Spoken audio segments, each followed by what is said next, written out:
سلام و درود به همه حله حوله خورا. امروز اومدیم با یه محصول جدید از مزمز، چانکی پنیری. بریم تستش کنیم ببینیم چیه. شکل و ظاهرش که شبیه کرانچیه که قبلا تست کردیم و حالا طعمش. امیر اجازه بده من به شما میگم تستش کنید.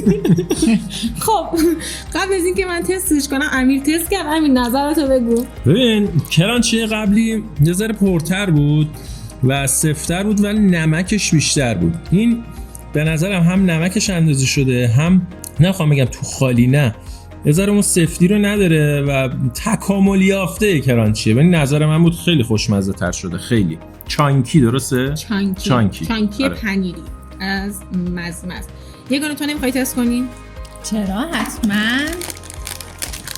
من طعمش رو دوست دارم. سبک، بافتش خیلی سفت نیست، نرمتره یه جورایی میشه گفت. نمکش کمتره، اون شوری خیلی قوی رو نداره و قطعا دلم میخواد این بار روی میز پذیرایی از مرند هم داشته باشم. شاید مهمونام دوستش داشته باشن. اجازه بدید من تستش کنم. طعمش خوبه، واقعا اون شوری کرانچی قبل رو نداره. من آدم مناسب تست کردن حله حوله نیستم، چون ترجیح میدم توی مهمونیام خوراکی‌های سالم بخورم. تا تستش کنیم دیگه. خدا نگهدار.